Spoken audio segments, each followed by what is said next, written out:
পড়ছিলাম আমার বোবা ফুল, কলমে তৃপ্তি ইহসান নওরা, পর্ব সংখ্যা 53 এর প্রথমার্ধ। একটা কথা বলবো বলবো করেও বলা হয়নি, আজ বলেই ফেলি।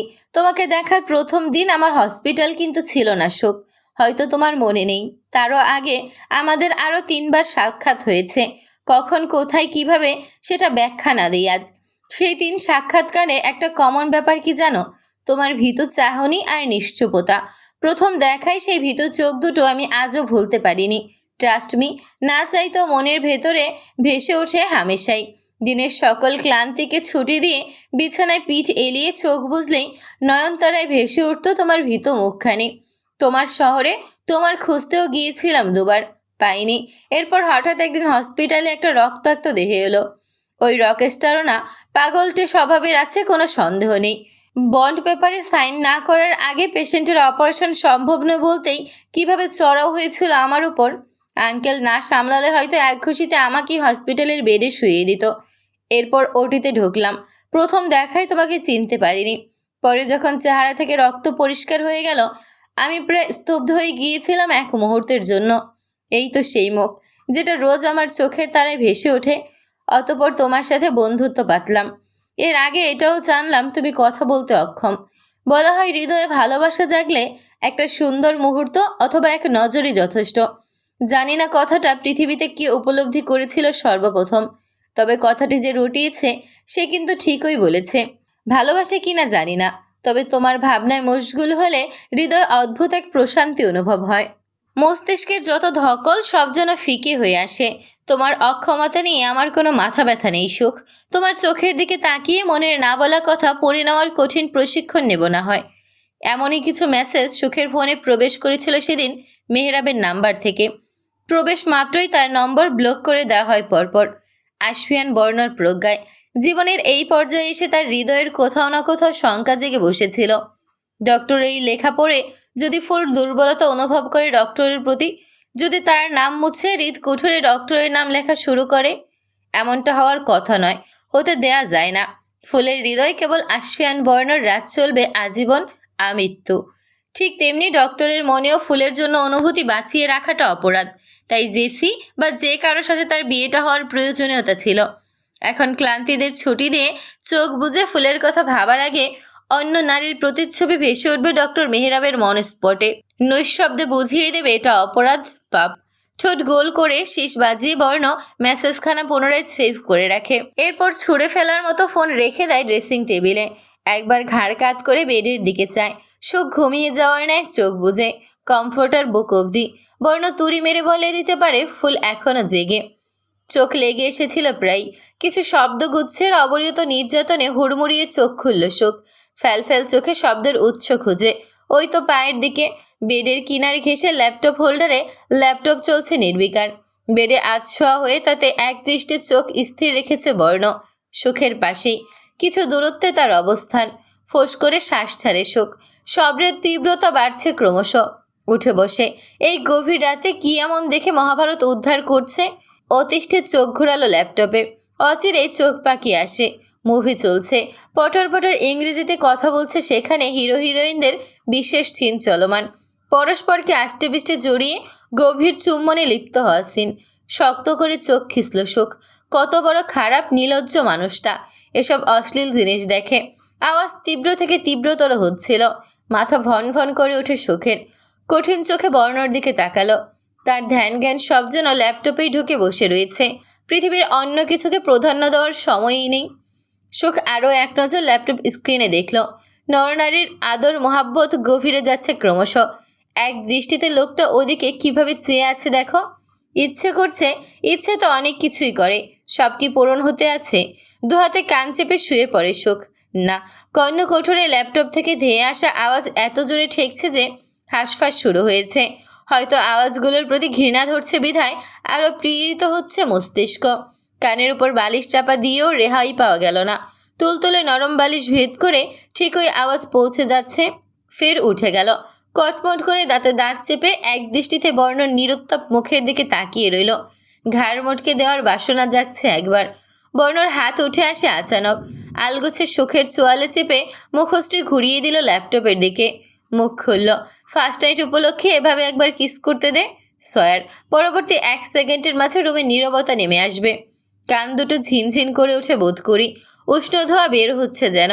সুখের চোখে বিস্ফোরণ। শক্ত হাতে চাদর খামছে ধরে। কিস, তা ওই অশ্লীলভাবে। কক্ষে আলো জ্বলে উঠল। ব্রাইটনেস নেহাত কমিয়ে রাখা। সুখ জানতে চায় দাঁত নিষ্পেষিত করে সব সময় এই বাজে জিনিসগুলো দেখেন কেন? আগে জানলে কখনোই। ঠোঁট নাড়ল সুখের। বর্ণ লিপ রিডিং করে বলল ধূর্ত হেসে, কি ভালোবাসতি না? ক্ষিপ্র চোখে চেয়ে সুখ মুখের ভেতর বিড়বিড় করে, কখনোই না। নষ্ট পুরুষ। আমি অতটাও নষ্ট নই জানে মন, যতটা তুই ভাবছিস। ব্যাস, তোর জন্যই না হয় অল্প বিস্তর নষ্ট পথে হাঁটা ধরলাম আজ থেকে। তবে এটাও বিশ্বাস রেখে ঠকবি যে আমি সভ্য পুরুষ। বাচ্চাদের মতো ঠোঁট উল্টে কণ্ঠ মনিতে হাত ছোয়ালো। এরপর বলল আবার, তোকে কাছে পেতে কতটা উঠে পড়ে লেগেছি তুই ফিরেও দেখছিস না। নির্দয়া, তুই পাষাণী। খুব শীঘ্রই তোকে কঠিন কায়দায় শায়েস্তা করব। মুখশ্রীতে তেজ হারায় তখনই। অদ্ভুত করুণ চোখে অদৃশ্য চেয়ে থাকে সুখ। তাচ্ছিল্য হেসে বর্ণর চোখে চোখ রাখে হঠাৎ করেই। অপ্রত্যাশিতভাবে যা পেয়েছি, যা পাচ্ছি, বাকি জনমভর যা বয়ে বেড়াতে হবে, এর চেয়ে কঠিন শাস্তি কি আর হতে পারে এক জীবনে? শুয়ে পড়তে চায় সুখ, পুরোপুরি সফল হয় না। টান পড়ে আঁচলে। বর্ণ হাতের মুঠোয় আঁচল পেঁচিয়ে একটানে সুখকে মুখোমুখি নিয়ে এলো। শীতল অথচ গম্ভীর গলায় বলে, কে কে দুঃখ দিয়েছে শুধু একবার বল আমায়। অবশ্য তুই নিজে থেকেই বলবি যখন আমি চাইব।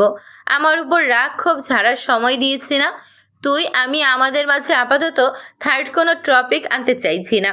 আড়ালে আড়ালে আরও কদিন প্রাণ ভরে কেঁদে নে। এরপর অশ্রুদের ছুটি। কাঁদছ যে? ঘুমাওনি এখনো? মেয়ে তো দূরে যায়নি, একই বাড়িতেই আছে। রুবাইয়ের চোখের অশ্রু মোছে। পাশ ফিরে যায়। কাতর স্বরে বলে ওঠে, আপা বোধহয় সুখকে মন থেকে মেনে নিতে পারেনি। বর্ণর পাশে শুয়েছিলেন তামিজ সাহেব। উঠে গেলেন। স্ত্রীর দিকে অল্পক্ষণ তাকিয়ে প্রলম্বিত শ্বাস ছাড়লেন। কি বলবেন তিনি? এমন কথার বিপরীতে কিছু বলার থাকে? নিষেধ করেছিলাম ছেলেটাকে। এখন সে যদি নিজের চাওয়ায় অটুট থাকে, এতে আমাদের কি করণীয়? তুমি খুশি নও? যদিও তিনি জানেন এই বিয়েতে সবচেয়ে খুশি রোবায়াত। সুখ আমার চোখের সামনে থাকবে, আমার মেয়ে, আমার সোনামা। আর আমি খুশি হব না? প্রফুল্ল চিত্তে বলে ওঠে ভদ্র মহিলা। তামিজ সাহেব তার হাত ধরলেন। ঘুমাও এখন, ভাবিকে বর্ণ সামলে নেবে। তুফার চোখে ঘুম নেই। এদিক থেকে ওদিক ছটফট করতে করতেই বিতে যাচ্ছে রাত। চোখ বুঝলে একটি হৃদস্পন্দন থমকে যাওয়া দৃশ্য ভেসে উঠছে বারংবার। তখন সাপ দেখে চিৎকার করতে মুখ খুলেছিল সে। পরপরই চিৎকারটা গলায় আটকে রইল যখন মাহিরের আঙুল এসে তার ঠোঁট ছুঁয়ে দিল। ইস, কি যে দম বন্ধকর অনুভূতি! এক মুহূর্তের জন্য স্তব্ধ হয়ে গিয়েছিল তুহফা। গত রাতে লিফটে হলুদ ছেয়ে দেওয়ার দৃশ্যটাও এসে হাজির হলো চোখের তারায়। ধরফড়িয়ে উঠে বসল সে। গলা শুকিয়ে এসেছে। পানি পান করা অতি প্রয়োজন। আপু, এই ঠান্ডায় যাও কোথায়? ঘুমো ঘুমো গলায় ইবরাত জানতে চায়। তোহফা হাঁসফাঁস করে।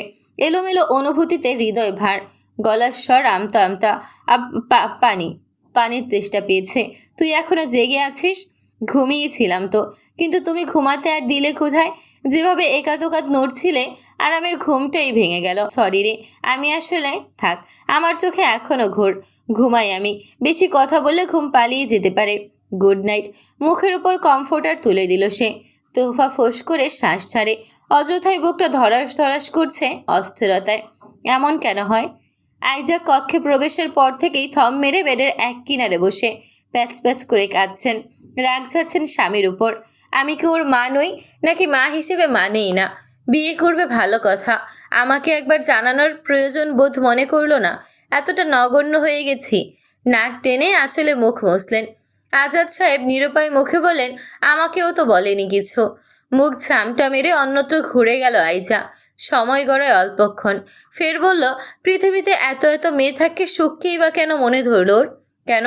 সুখের মাঝে কিসের কমতি? ভোরের পাখি ডাকছে কিচিমিচি। আজকের ভোরটা অন্যরকম। কোমল, স্নিগ্ধ, মৃদু হাওয়া যেন বইছে প্রেমের সুরগান। সুখ তখন ঘুমে বিভোর। মুখের উপর আশ্রে এসেছে অবাধ্য চুলগুলো। ছোট বাচ্চারা রেগে গিয়ে অভিমানে যেমন নিনমাষ্ঠ উল্টে মুখ গুজ করে রাখে, তেমনি সুখের ঠোঁটো উল্টে আছে বাচ্চাদের মতো। ফুলো ফুলো মুখশ্রীটা কি স্নিগ্ধ মোহনীয় লাগছে, ঘুমন্ত মেয়েটা যদি জানতো। বর্ণ ডান হাতের কোনোই বেডে ঠেস দিয়ে হাতের মুঠোয় মাথা এলিয়ে একদৃষ্টে চেয়ে রয় ঘোর লাগা চোখে চেয়ে থাকার মাঝে ঠোঁট দুটো বড্ড নিষ্পিস করছে। ওই উল্টোপাল্টা থাকা ঠোঁটটা একবার ছুঁয়ে দেখতে। পরক্ষণে বর্ণ নিজেকে সংযত করে। এখনো সময় আসেনি, সে নিজ থেকে কোনো পদক্ষেপ নেবে না যতক্ষণ না ফুল নিজেই নিজেকে সঁপে দিচ্ছে। বা হাতটা বাড়িয়ে দেয় আলগোছে, মুখের উপর থেকে চুল সরিয়ে কানের পিঠে গুজে দেয় প্রেমিক পুরুষের মতো। তবে প্রেমিকার ঠোঁটে লাজুক হাসিটা মিসিং। বর্ণ ঠোঁট কামড়ে সুখের ঠোঁটটাই বৃদ্ধাঙ্গুলি দিয়ে স্লাইড করে। ঢোক গিলে পরপর পুরুষালী বক্ষস্থলে আলোড়ন ওঠে। নিজেকে নিজেই সাবধান বাণী শোনায়, রিল্যাক্স বর্ণ, বি স্ট্রং, রিস্টেন ইউর ডিজায়ার। সঠিক সময় এখনো আসেনি। নড়ে চড়ে উঠল সুখ। বিরক্তিতে কপাল কুঁচকে নেয় হিমশীতল পরশ পেয়ে অবচেতনে বর্ণর হাত সরিয়ে দিল। নিঃশ্বাসের শব্দ ভারী। বর্ণ ঠোঁট বাঁকিয়ে হাসলো হয়তো, ফের হাত রেখে সুখের গালে খানিকটা এগিয়ে যায় সুখের কাছাকাছি। কোমল মুখটাতে হাত বুলিয়ে দিতে বেশ একটা মন্দ লাগছে না। মোম নাকি? তাপের উত্তাপ পেলেই যেন গলে যাবে। আগে কখনো এতটা গভীর চোখে পরখ করা হয়নি ফুলকে, আজই প্রথম। না, বোধহয় তৃতীয়। বারবার ঠান্ডা কিছু বিচরণ অনুভব করে একসময় ঘুম ভাঙে সুখের। ধীরে চোখ খুলে প্রথমে আবিষ্কার করলো বর্ণর মুখশ্রীটা। থমকায় সে। বর্ণর হাত তার গালে তখনও বিচরণ করছে। সে যে জেগেছে সেটা দেখেও লোকটার মাঝে কোনো প্রকার হেলদোল নেই। দেখো কেমন অসভ্যর মতো চেয়ে আছে। নিষেধ করেছিল তাকে ছোঁয়ার চেষ্টা না করতে। তার নিষেধের কোনো মূল্য নেই। চোয়াল শক্ত করে অল্পক্ষণ সেও তাকিয়ে রইল। বর্ণর মাঝে ধরা পড়ে যাওয়ার কোনো অস্বস্তি নেই, বিভ্রান্তি নেই। সে পূর্বের মতো নিজের কাজে অত্যন্ত ব্যস্ত। সুখের কপাল থেকে চুল সরিয়ে দিচ্ছে, ঠোঁট ছুঁয়ে দেখছে। I want divorce. ঠোঁট নড়ল সুখের। বর্ণর দৃষ্টি সেদিকে স্থির ছিল। সে হাসলো হঠাৎ। ওয়ান্ডারফুল। আমাকে পার্মানেন্টলি নিজের করে পাওয়ার খুশিতে তোর গোলাপি ঠোঁট দুটো কথা ডেলিভারিতে মিস্টেক করে ফেললো সুইটহার্ট। ভোরে ঘুম ভাঙলে আই ওয়ান্ট ডিভোর্স নয়, বাংলায় সুপ্রভাত আর ইংলিশে গুড মর্নিং বলে। থমথমে হয়ে এলো সুখের মুখখানা। সুখ তবুও বলল ফের, বাট ওয়ান্ট ডিভোর্স। ওহ, তার মানে মিস্টেক ছিল না, কোনো ব্যাপার না। গণিতে তোকে কত ব্রিলিয়ান্ট স্টুডেন্ট ভেবেছিলাম, বাট আই ওয়াজ রং। সুখের কপাল কুঁচকে এলো। কথা হচ্ছে এক টপিকে, মাঝখানে গণিত কোথা থেকে এলো? তাছাড়া একদম মিথ্যে অপবাদ দেবেন না। আমি অবশ্যই ব্রিলিয়ান্টই, তবে হিসেবে এত কাঁচা কেন? বিয়ে করছি ভালোবাসাবাসি, কাছে আসাআসির জন্য, ডিভোর্সের জন্য নয় সুইটহার্ট। কাছে আয়, আদর করি।